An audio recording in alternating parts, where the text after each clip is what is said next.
El objetivo de la revelación, por qué Dios se da a conocer, para iniciar una relación de amistad, para iniciar un diálogo de amistad con todos los hombres.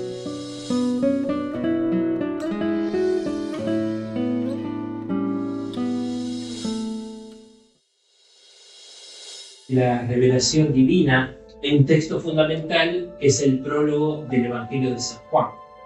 Al principio existía la palabra, y la palabra estaba junto a Dios, y la palabra era Dios. Después saltamos al versículo 14, donde hace esta fuerte afirmación. Y la palabra se hizo carne y habitó entre nosotros. Y ahora le sumamos el versículo 18, que es clave para nuestro tema. Nadie ha visto jamás a Dios. El que lo ha revelado es el Hijo único, que está en el seno del Padre. Justamente acá nos da la clave de lo que es propiamente la revelación cristiana. A Dios nadie lo ha visto jamás. Y no podemos conocerlo si Él no se revela.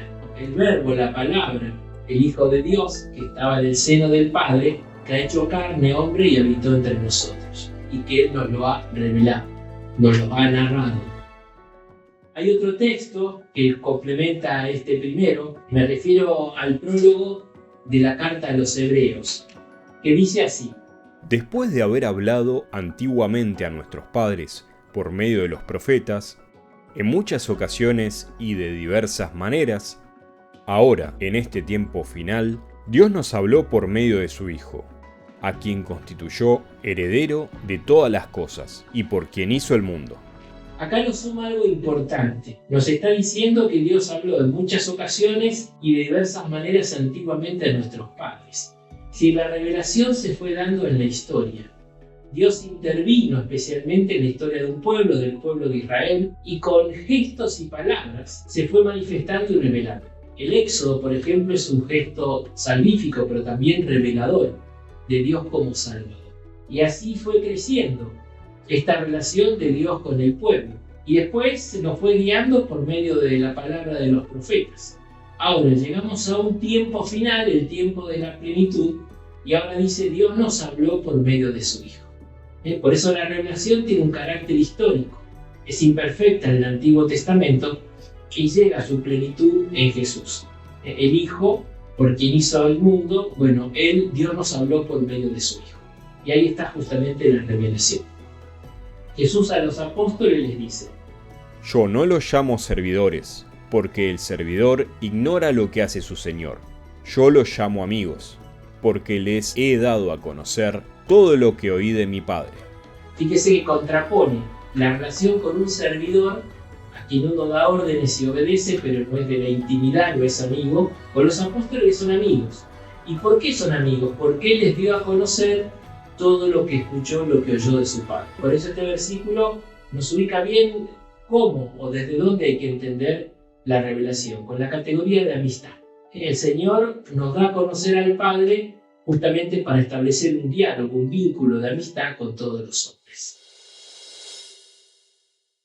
En lo que respecta a la fe en la revelación a través de la tradición de la Iglesia, a través del magisterio, a través de la liturgia, podemos decir que en los primeros siglos los padres de la Iglesia se ocuparon principalmente de defender el carácter divino de la doctrina cristiana. De modo especial los padres apologistas insistían en esto. No se trata de un mensaje humano, sino que un mensaje que viene de parte de Dios. No han escrito un tratado de la revelación, pero han insistido mucho en el carácter divino del mensaje y cómo la sucesión apostólica garantiza esa tradición o transmisión de la revelación divina. Y la liturgia, sobre todo, nos expresa esta fe de la Iglesia por la gran preeminencia que da en sus celebraciones a la palabra de Dios, especialmente al Evangelio. De hecho, cuando se leen las Escrituras en las liturgias, Dios nos sigue hablando.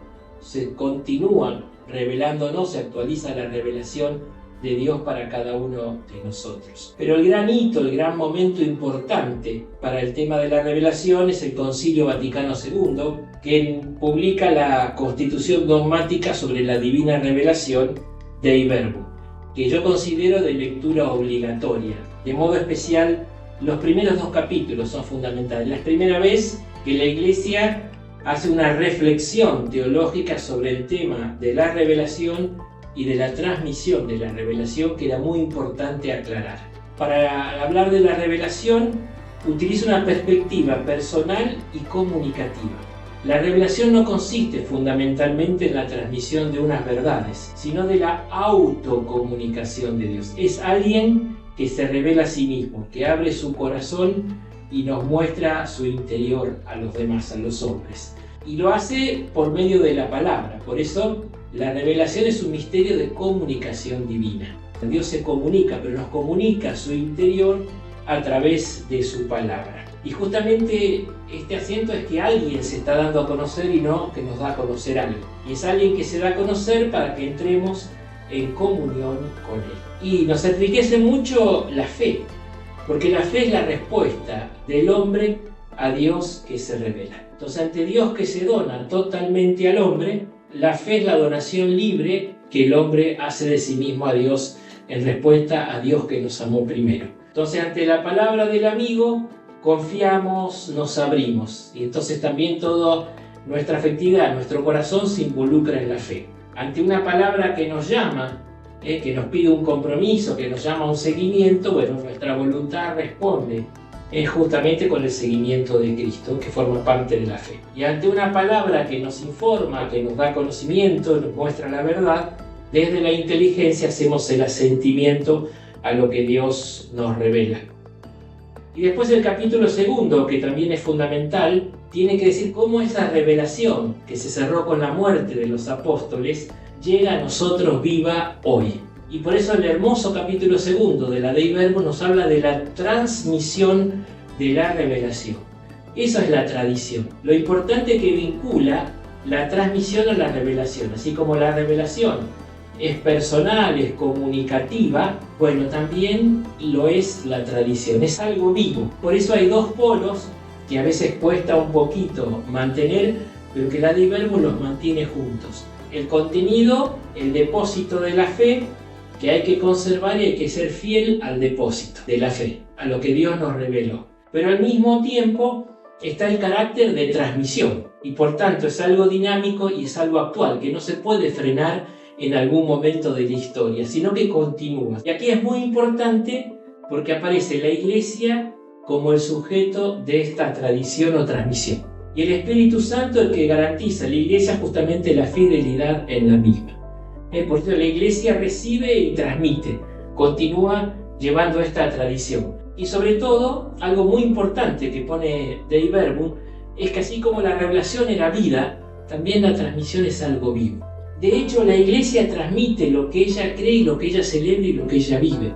Con todo lo que la Iglesia cree, vive, enseña, y bueno, está haciendo esta transmisión o tradición de la fe. Y es muy importante porque acá justamente se ubica la catequesis. El nuevo directorio de catequesis de 2020 justamente comienza hablando de la revelación y de la tradición, de la transmisión, para decir, bueno, la evangelización incluye la catequesis, pero es este proceso de transmisión de la fe. Por eso el valor tan importante de la catequesis en la Iglesia para la transmisión de la fe a las futuras generaciones. En el 2010 hubo un sínodo sobre la palabra de Dios que cerró con una exhortación post-sinodal, Verbum Domini, del Papa Benedicto XVI, sobre la palabra de Dios en la vida y la misión de los hombres. No habla tanto de la revelación, sino que ya se concentra en la palabra de Dios, que es la que contiene esa revelación. La novedad de la revelación bíblica consiste en que Dios se da a conocer en el diálogo que desea tener con nosotros. Vuelve a insistir en esta dimensión comunicativa dialógica que es la revelación. Después va a insistir mucho en Cristo como totalidad. Cuando Dios nos quiso decir algo, en Jesús nos lo dijo todo. Después también nos ayuda a distinguir las revelaciones privadas y su ubicación y subordinación con respecto a la revelación pública, que es la que se habla. Para profundizar el tema, Dei Verbum y complementarlo también con la Verbum Domini de Benedicto XVI.